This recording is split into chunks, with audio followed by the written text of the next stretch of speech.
All right, guys, what's going on? Welcome back to the Everything College Football podcast. Today, me and Nick, we do our preview and prediction for the 2023 LSU Tigers. Looking at this coaching staff, Brian Kelly enters his second year.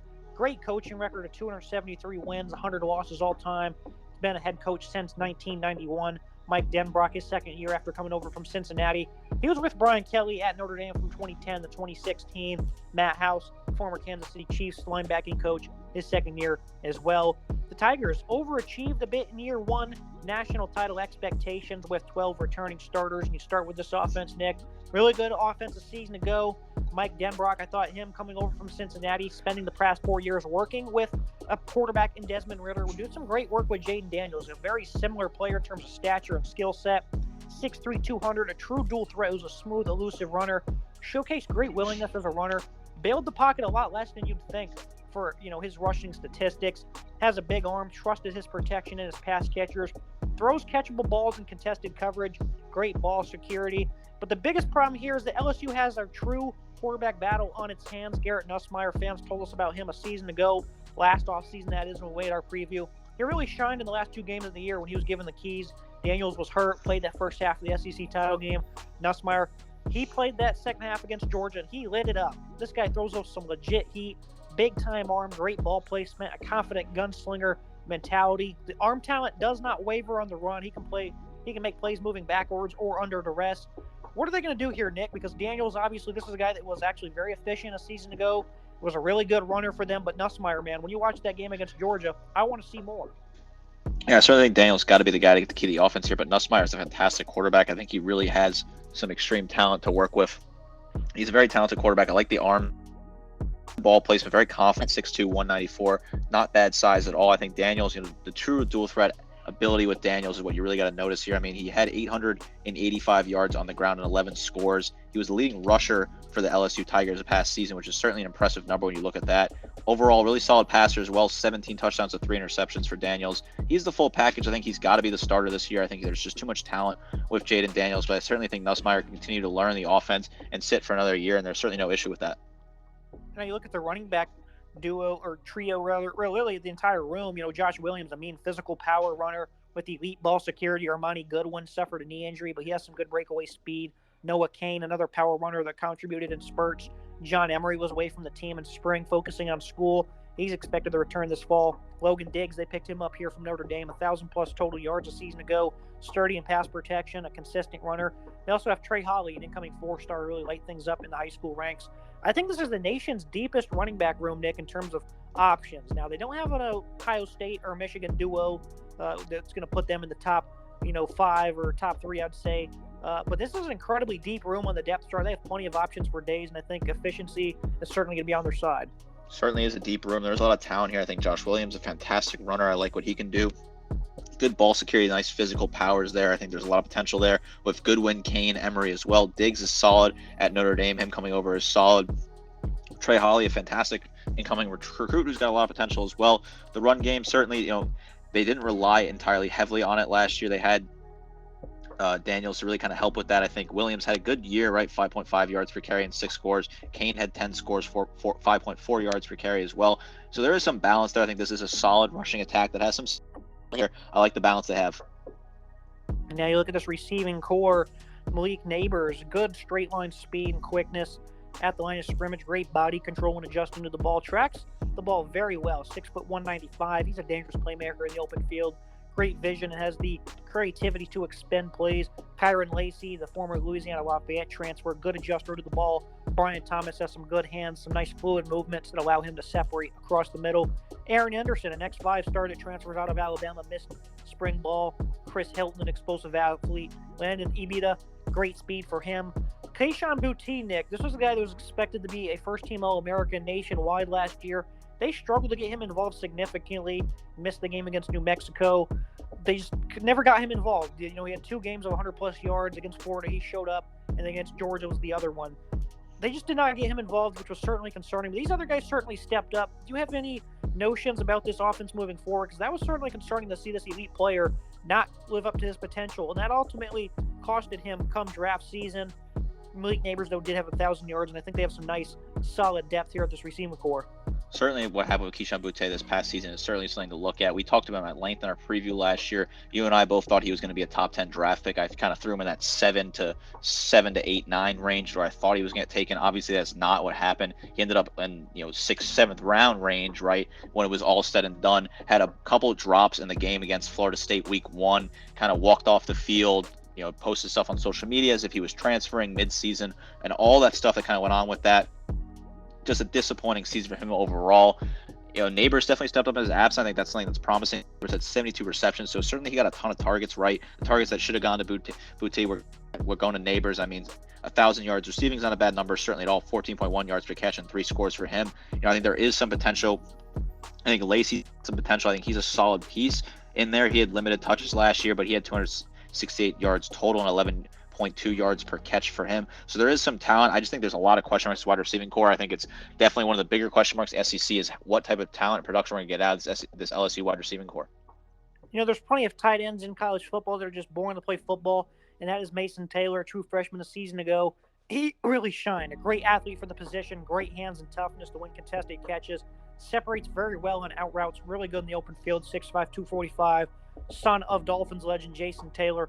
Big fan of what Mason brings to the table, Nick. I think overall this is a pretty good receiving core. As a whole, this unit only averaged about 11.7 yards per catch, so I do want to see them get vertical a little bit more, make some more plays downfield, but overall, considering how well they protected the football last year, the 269 passing yards per game really wasn't all that bad. Mason Taylor just under 14 yards receiving, 3 scores for him, about 11 yards per catch. So I like him a lot. Size, fantastic, 6'5", 245. I think this wide receiving unit has a lot of question marks, but certainly there's a lot of potential there. Now looking at this offensive line, every time I talked about LSU last year, I talked about how they had 2 freshman tackles, right? That's one thing. When I talked about Ohio State against Georgia, I compared how they did with that pass rush against 2 freshman tackles compared to what they would do against 2 perennial first-round talents. And, I think that was a good talking point there. And I think it was all year long. We talked about how good Will Campbell was. He was great as a pass blocker. As a true freshman in the SEC, as good as it gets. Great hands, really understands leverage, great power, really impressive athletic ability, hard worker, 6'6", 325. LSU, they wanted to offer this guy on the spot a couple years ago at a camp, and his dad said, no, make him work harder. And he went out there, and that's exactly what he did. This guy just plays with a chip on his shoulder. This offensive line, though, they're ranked 124th in FBS with 45 sacks. And that includes, Jaden Daniels being an elusive passer and runner. This is a guy that doesn't take a whole lot of sacks because he's a pretty smart football player when it comes to running the football. So I'm not going to blame, a whole lot of that on him. Lots of new pieces last year, though, so I'm not really worried about this unit. Charles Turner penciled in at center, allowed 16 pressures a season ago. Garrett Dellinger can play anywhere on the O-line. They're very excited for what he can provide. Likely at right guard is where he's going to be. I thought he was pretty good at left guard as a pass blocker. Miles Frazier transferred in from FIU. He was solid. He's probably going to occupy that potential left guard position.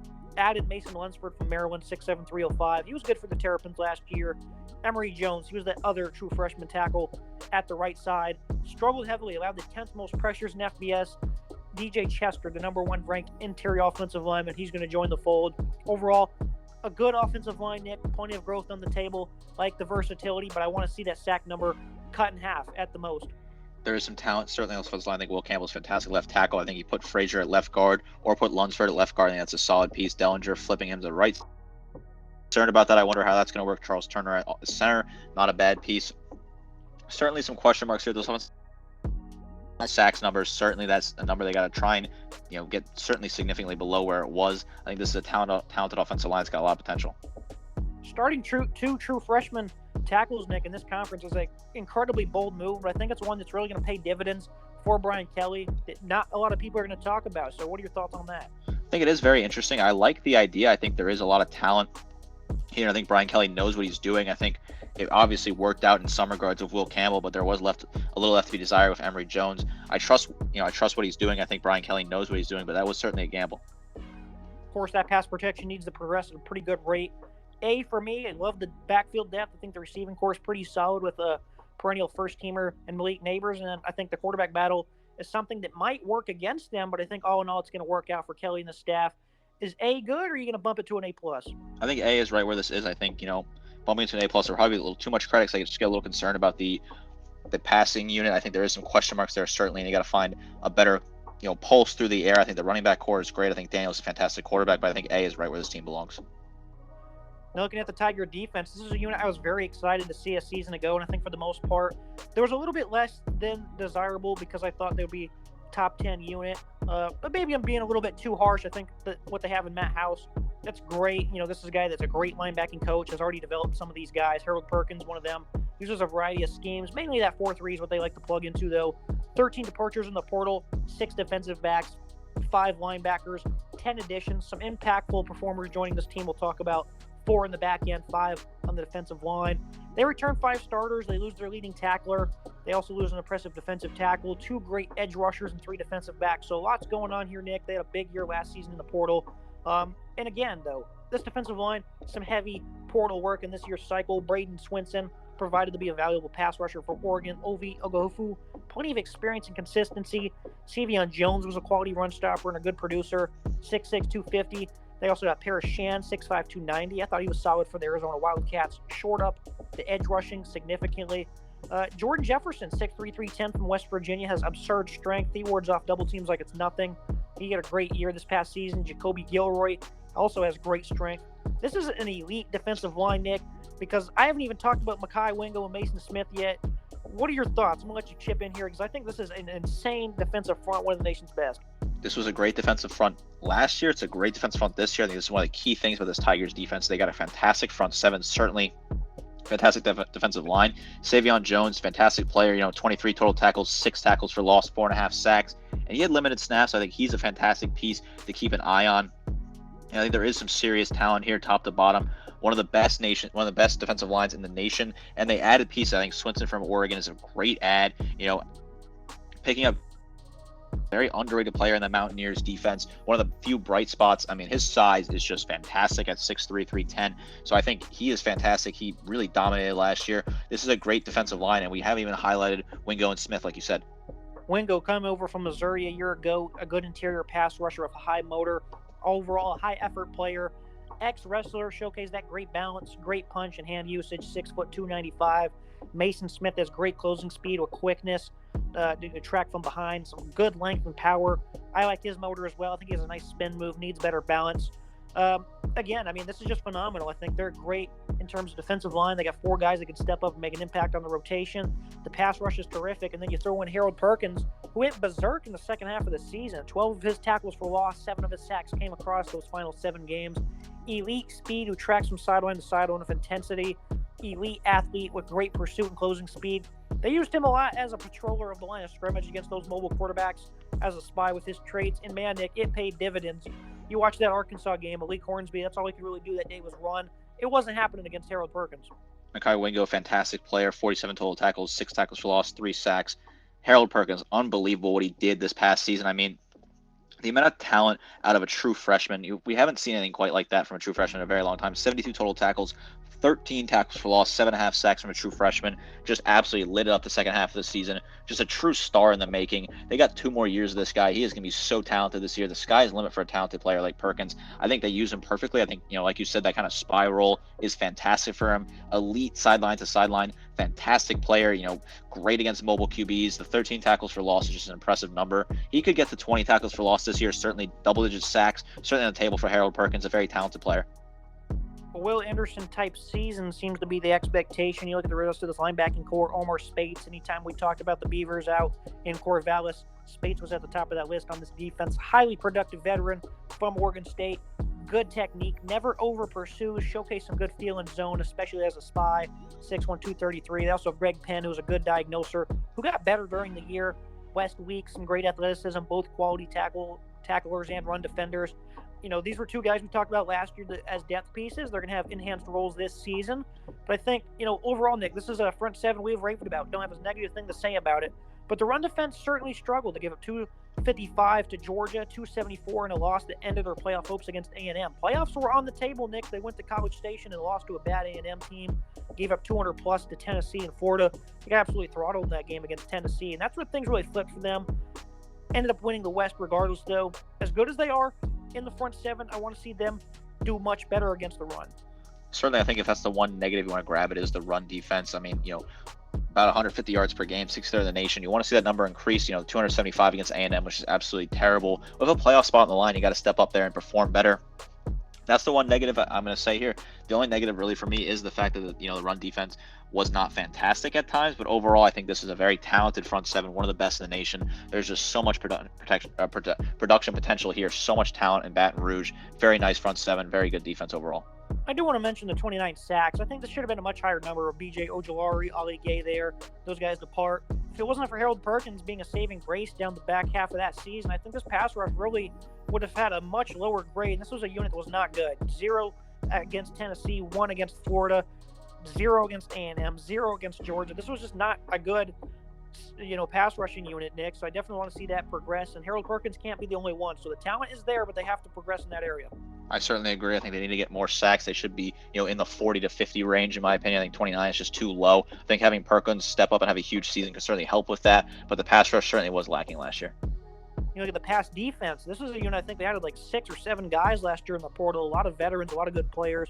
I think for the most part they performed pretty admirably. But this year, you look at some of the new faces. Denver Harris, a fluid athlete that can sink hips, change directions in a flash, good awareness and instincts, good size of 6'1", 180, and I like his speed as well. He's a 5-star true freshman that transfers in from Texas A&M. You look at a guy in Zy Alexander, an elite FCS corner from SC Louisiana. I think he's going to be a guy that occupies the other side of the ball. Deuce Chestnut was a very good player from Syracuse. Poor Orange. They lost Deuce Chestnut and Jihad Carter to elite Power 5 programs. He's expected to thrive in the slot, though, for the Tigers. I do want to see guys like Sage Ryan, an ex-5-star. The guy has plenty of room left to grow. He was pretty solid in slot coverage, but he was a great tackler and a tough run stopper. So I definitely want to see what his role will be this year. Major Burns expected to remain, a mainstay at strong safety, but needs to continue to improve all the way. I thought he was a quality run defender this past year. And I think Greg Brooks, one of the top safeties in the country, great lateral agility, great blitzer off the edge. He has great versatility due to his high-end football IQ. Good range as a zone defender at 5'10", 187. Brooks, 65 tackles, 2 picks, 3 pass breakups. I think this secondary, again, continues to progress this upcoming season. I love the talent they have. What do you think about the addition of Denver Harris? This is a good secondary. I think there is some serious talent here. I like what they have. I think, Sage Ryan could step up, 23 total tackles this past season. Major Burns, 38 total tackles, 3.5 tackles for loss. Greg Brooks, good numbers, 6'6" total tackles, 3 tackles for loss, plus 1 sack for him. This is a good number. I think they added some pieces they needed to add. I think they brought in the transfers they needed. I think Denver Harris is a great pickup. Deuce Chestnut as well, fantastic player. Zay Alexander, not a bad piece as well. I think this is a very solid secondary unit that can certainly step up and improve this year. And now they only had 9 interceptions a season ago. When you talk about more sacks, more plays on the ball, that's one thing that was certainly lacking. And I think it was certainly nice to see them be as good as they were a year ago, despite having this type of production. They did have 20 takeaways. That's certainly a good number. But when you look at the game, like A&M and against Georgia, they lost 2 of them there at the end of the year that kind of derailed their year when they had some legit opportunities on the table. In the Tennessee game, I thought they were really good against Florida State. But later on in the year, they just were not all that good. I thought Alabama, they started off pretty well, but as the game went on, Bryce Young, his magic was just too much to overcome. So I definitely want to see this defense perform better against these tougher opponents, Nick, especially in the trenches, because it was not pretty at times, like we said about the run defense. But I think everything's going to come together this year. For me on this side of the ball, I think this is a great defense. They have great depth, great talent at all 3 levels. What are your expectations?